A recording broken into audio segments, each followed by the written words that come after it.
I kind of realized how powerful Tupac and I was. You know what I'm saying? Because we two individual people, we waged a coastal beef. Those were Biggie's final reflections on the war that consumed hip-hop, but what he couldn't have known was that decades later, a hidden tape recorder would capture the confession that finally revealed who pulled the trigger that September night in Vegas. The night that changed everything. On September 7th, 1996, Las Vegas became ground zero for one of hip-hop's darkest chapters. Tupac Shakur had just watched Mike Tyson demolish Bruce Seldon in the first round at the MGM Grand. The energy was electric, the night was young, and Death Row Records was at the absolute peak of its cultural dominance. What happened next would trigger a cascade of events that investigators would spend nearly 3 decades attempting to unravel. In the casino lobby, Tupac spotted Orlando Anderson, a known member of the Southside Crips. Earlier that year, Anderson and his associates had allegedly robbed a Death Row affiliate of a Death Row medallion at a Lakewood mall. This wasn't just about jewelry, this was about respect, territory, and the unwritten codes that governed both the music industry and the streets that fed it. Tupac, flanked by Suge Knight and a contingent of Death Row associates, descended upon Anderson. The beating was captured on surveillance footage, a grainy record of fists and fury that would later become crucial evidence. What many don't realize is that this altercation wasn't spontaneous chaos, but the culmination of tensions that had been building between West Coast affiliates and Crip factions for months. The robbery at the mall had been a direct challenge, and in the ecosystem of gang politics, such challenges demanded visible, immediate response. The beating lasted less than a minute, but its consequences would echo for decades. Detective Greg Kading, who would later lead the LAPD task force investigating both the Tupac and Biggie murders, has been unequivocal in his assessment of what followed. Orlando Anderson is absolutely, positively the murderer of Tupac Shakur. Sean Combs was associated back in New York with a high-level drug dealer named Eric Martin. He was known as Zip. Well, Zip was getting his cocaine and his PCP from a West Coast gang member who was a Crip named Keefe D. Keefe D's nephew is Orlando Anderson. This connection is critical to understanding the full scope of what transpired. The networks linking East Coast entertainment figures to West Coast drug operations created a web of relationships that transcended the simple narrative of a rap beat. Eric Zip Martin served as a conduit between Bad Boy Records and the Southside Crips, with Keefe D serving as the primary West Coast connection in this narcotics pipeline. After the casino altercation, Tupac and Suge Knight headed to Club 662, a venue Suge owned. They were traveling in a black BMW 750IL with Suge behind the wheel and Tupac in the passenger seat. At approximately 11:15 p.m., while stopped at a red light on Flamingo Road near Koval Lane, a white Cadillac pulled alongside them. Inside that Cadillac were 4 men: Keefe D, Orlando Anderson, Terrence Brown, and DeAndre Smith. What happened next has been the subject of countless theories, documentaries, and investigations. But the most detailed account comes from someone who was actually in that white Cadillac. Keefe D, in his 2009 proffer session with Detective Kading, described the moment the violence erupted. Did you actually see a gun? No, once he got the region, I got the ducking. So someone from your car That's what happened. started shooting at Tupac and Suge. Tupac was struck 4 times, twice in the chest, once in the arm, and once in the thigh. One of the chest wounds proved catastrophic, causing massive internal bleeding and respiratory failure. Suge Knight, despite being grazed by bullet fragments, managed to execute a U-turn and speed toward University Medical Center. Tupac was conscious during the initial transport, but his condition deteriorated rapidly. For 6 days, Tupac fought for his life. He underwent multiple surgeries, including the removal of his right lung. Doctors induced a medical coma to give his body a chance to heal. On September 13th, 1996, at 4:03 p.m., Tupac Amaru Shakur was pronounced dead at the age of 25. The investigation that followed was plagued by obstacles from the start. Witnesses were uncooperative, many fearing retaliation from either gang or industry figures. The Las Vegas Metropolitan Police Department found themselves navigating a maze of street codes and entertainment industry politics. Early probes stalled due to witness reluctance and alleged corruption, with some investigators later claiming that certain LAPD officers were on Death Row Records payroll. What made the investigation even more complex was the nature of the confession that would eventually emerge. Keefe D didn't simply volunteer information out of guilt or conscience. His statements came through a proffer agreement, a legal mechanism that granted him immunity in exchange for testimony about drug trafficking operations. The tape recorder that captured his admissions wasn't something he anticipated. So they offered me a deal, yeah, that deal.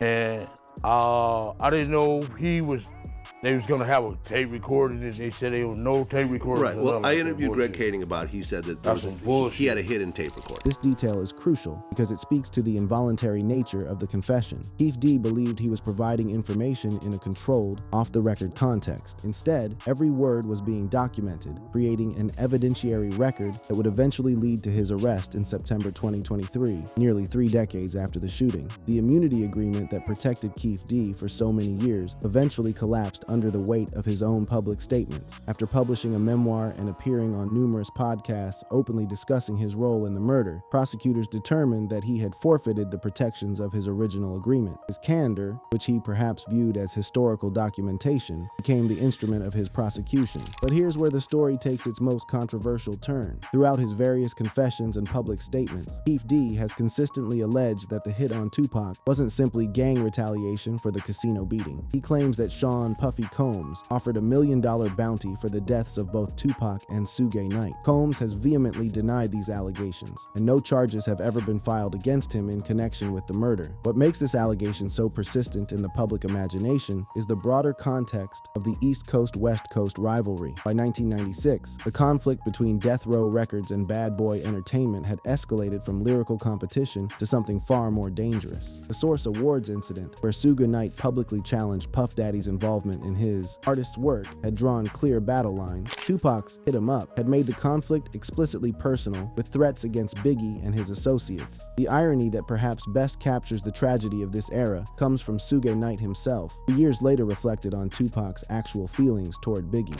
I knew Pac and Biggie loved each other. When I was in the hotel, Pac in the hotel, and he talking to Biggie before Pac passed away, he wasn't mad at Biggie like, I hate this motherfucker. He was more hurt because he felt that Biggie had something to do with the shooting studio in New York. And they was talking, I could tell it was two men that cared about each other. This revelation complicates the simplified narrative of two rappers consumed by hatred. Tupac's anger toward Biggie stemmed primarily from his belief that Biggie had foreknowledge of the Quad Studios shooting in November 1994, an incident where Tupac was shot 5 times and robbed of $40,000 in jewelry. Whether that belief was accurate remains disputed, but it transformed what had been a friendship into something far more volatile. The Quad Studios shooting itself represents another unsolved mystery that fed the escalating paranoia. Tupac survived that attack, but it fundamentally altered his worldview. Upon his release from prison in 1995, having been bailed out by Suge Knight for $1.4 million, Tupac emerged with a new label, a new crew, and a new enemy, the Death Row era. Tupac was a different artist entirely, more aggressive, more paranoid, and more willing to escalate conflicts through his music. The shadow of retaliation.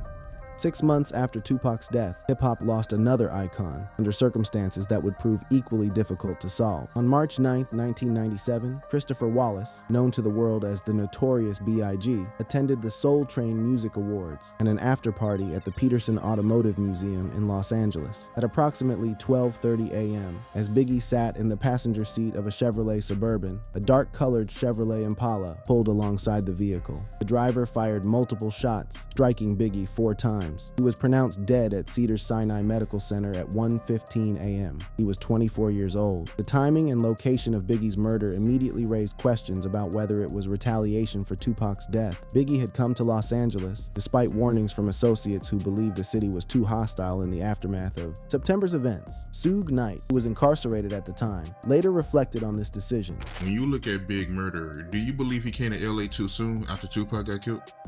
I don't know the temperature, but I can give my opinion.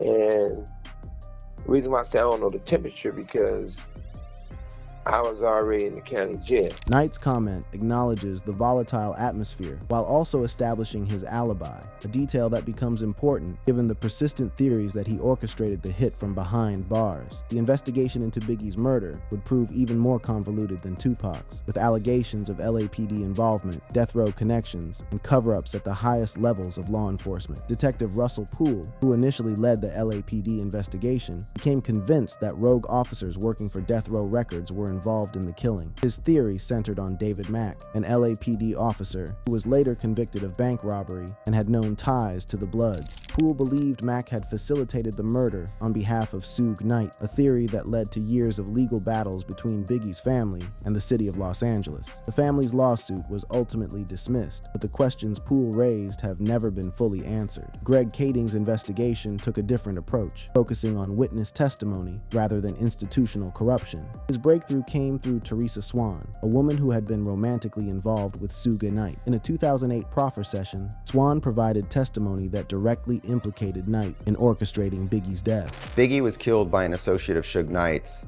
He hired a guy named Poochie to track down Biggie at the Peterson Auto Museum in March of 1997 and wait for him outside, and he pulled alongside and shot into the side of the car and killing Biggie. Wardell Poochie Faust was a known mob Peru blood with close ties to Death Row Records. According to Kading's investigation, Knight paid Poochie between $13,000 and $25,000 to execute the hit. Poochie was himself killed in 2003, shot while riding his motorcycle in Compton, a death that some investigators believe was connected to his knowledge of the Biggie murder. The challenge with both investigations has always been the gap between what investigators believe they know and what can be proven in court. Confessions obtained through proffer agreements, while valuable for intelligence purposes, often cannot be used directly as evidence. Witnesses who might corroborate key details are either dead, unwilling to testify, or unreliable due to their own criminal histories. The street code that governs these communities prioritizes silence over justice, even when that silence protects murderers. What compounds the tragedy is the recognition, expressed by those closest to both men, that the rivalry itself was manufactured and amplified by forces beyond their control. Biggie himself seemed to understand this dynamic in his final interview. This reflection reveals a level of self-awareness that contradicts the image of two men consumed by blind hatred. Biggie recognized that he and Tupac had become avatars for regional pride, their personal conflict weaponized by fans, media, and perhaps industry figures who benefited from the controversy. The East Coast-West Coast rivalry generated headlines, drove album sales, and created a narrative that the music press eagerly amplified. The media's role in escalating the conflict cannot be overstated. Publications like The Source and Vibe devoted extensive coverage to every slight, every diss track, every rumored incident. Radio stations on both coasts banned artists from the opposing region. The beef became a self-sustaining phenomenon, with each new development feeding into a narrative that demanded escalation. When violence finally erupted, it did so in an environment that had been primed for exactly such an outcome.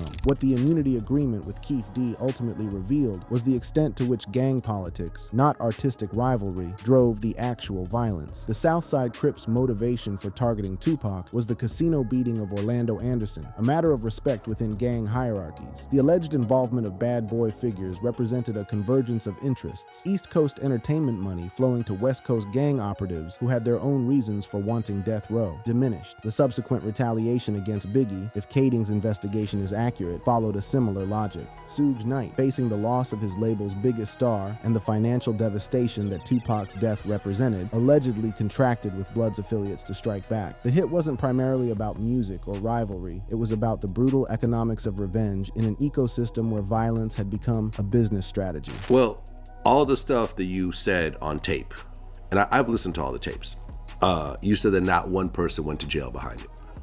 Exactly. You also said that you saved a lot of motherfuckers from going to jail for extremely long sentences with your cooperation. This exchange between Keith D and an interviewer highlights the strange aftermath of his confessions. For years, his testimony remained in legal limbo, valuable to investigators, but unusable for prosecution. The drug trafficking information he provided led to convictions and reduced sentences for other defendants, but the murder itself remained officially unsolved. It wasn't until Keith D began publicly boasting about his involvement, treating his confession as material for entertainment rather than evidence, that prosecutors found a path forward. The legacy, justice, and unfinished business. The arrest of Dwayne Keith D. Davis on September 29, 2023 represented a watershed moment in hip-hop history. Nearly 3 decades after Tupac's murder, someone was finally facing charges for the crime. The indictment charged Keith D. with murder with a deadly weapon, making him the first person formally prosecuted in connection with one of music's most infamous unsolved cases. The timing of the arrest raised immediate questions. Why now, after so many years? The answer lies in Keith D.'s own behavior, his 2019 memoir, his podcast appearances, his documentary interviews. All of these public statements effectively waived the protections of his original immunity agreement. Prosecutors argued that by commercializing his confession, Keefe D had demonstrated that he was no longer a cooperating witness, but rather someone profiting from his involvement in a homicide. The legal proceedings have been marked by delays and complications. The trial, originally scheduled for late 2024, has been postponed to August 2026 due to the volume of evidence and the complexity of the case. Keefe D's defense team has challenged the admissibility of his various confessions, arguing that statements made under immunity cannot be used against him. Prosecutors countered that his public statements, made outside any legal framework, constitute independent admissions. Beyond the legal technicalities lies a more fundamental question. Does the prosecution of a 63-year-old man, nearly 30 years after the fact, constitute justice? Orlando Anderson, the person most investigators believe actually pulled the trigger, was killed in 1998, shot to death in a gang-related incident in Compton. He was never charged, never tried, never convicted. The alleged mastermind, if Keefe D's claims about Puffy Combs are to be believed, has never faced any legal consequences. What investigators have pieced together suggests that Anderson was bragging about the shooting in the immediate aftermath. Everywhere, they were saying he was bragging about it.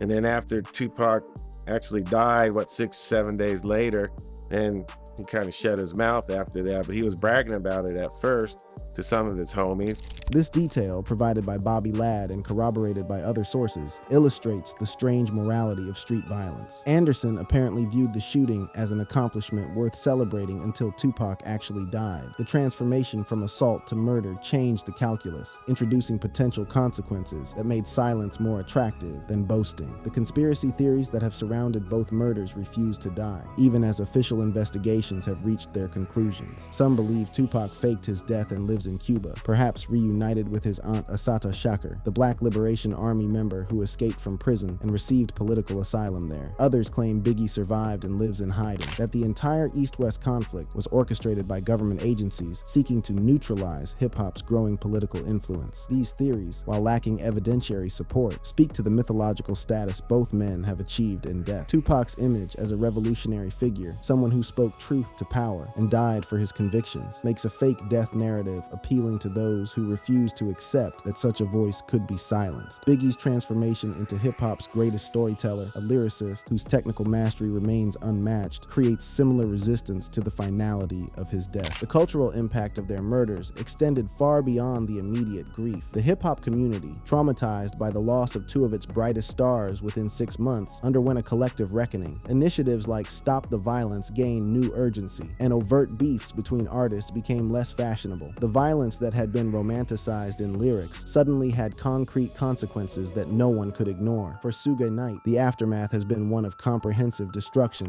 Death Row Records, once the most dominant force in hip-hop, collapsed under the weight of lawsuits, mismanagement, and the loss of its flagship artist. Knight himself was eventually imprisoned for vehicular manslaughter after running over Terry Carter outside a Compton restaurant in 2015. He is currently serving a 28-year sentence, his empire reduced to memories and cautionary tales. Bad Boy Entertainment fared differently, with Puffy Combs successfully transitioning from music mogul to broader entertainment and business ventures. However, the allegations connecting him to Tupac's murder have never fully dissipated. Recent civil lawsuits have renewed scrutiny of his potential involvement, though no criminal charges have ever been filed. The legacy of Tupac and Biggie transcends the circumstances of their deaths. Tupac's catalog continues to sell, with posthumous albums and compilations introducing his music to generations born after his death. His induction into the Rock and Roll Hall of Fame and sales, exceeding 75 million records worldwide, cement his status as one of music's most influential figures. His activism, his poetry, his willingness to address systemic inequality continue to inspire artists and activists alike. Biggie's influence on hip-hop lyricism remains equally profound. Life After Death, released just weeks after his murder, achieved diamond certification and established the template for mafioso rap that countless artists would follow. His storytelling ability, his flow, his capacity to paint vivid pictures with words set a standard that subsequent generations of rappers continue to measure themselves against. I built the West Coast sound. I say that's Death Row. And then we was already there. And it was because of the fact that my background is sports. This reflection from Suge Knight on Death Row's creation reminds us that both men were products of specific industrial and cultural conditions. The labels that promoted them, the producers who crafted their sounds, the marketing strategies that positioned them as rivals, all of these factors contributed to a trajectory that ended in tragedy. As we approach the Keef D trial in 2026, the final chapter of this story remains unwritten. Will a conviction bring closure to Tupac's family and fans? Will new evidence emerge that implicates additional participants? Will the Biggie murder ever see similar legal resolution? These questions will drive continued attention to cases that have captivated the public imagination for nearly 3 decades. What remains certain is that the deaths of Tupac Shakur and the notorious B.I.G. represent more than individual tragedies. They mark a turning point in hip-hop history, a moment when the culture confronted the gap between artistic representations of violence and its actual consequences. The rivalry that consumed both men was simultaneously real and manufactured, a product of genuine tensions and deliberate amplification. Their legacies endure precisely because they died before the industry could diminish them, frozen in time as icons of an era that their deaths helped bring to a close. The confession that Keef D provided, hidden on those tapes that he didn't know were recording, represents both revelation and reminder. Revelation because it finally names the participants in crimes that were open secrets for decades. Reminder because it demonstrates that justice delayed may arrive, but it arrives transformed, its meaning altered by the passage of time and the deaths of key participants. For those who loved Tupac and Biggie, who grew up with their music, who found meaning in their words, the legal proceedings represent a form of closure that may ultimately prove hollow. The men who pulled the triggers are dead or aging. The industry that created the conditions for their conflict has evolved beyond recognition. What remains are the albums, the interviews, the fragments of video footage that preserve 2 artists at the height of their powers, forever young, forever unfinished, forever asking us to remember what was lost. If you enjoyed this video, click on any of the cards on your screen.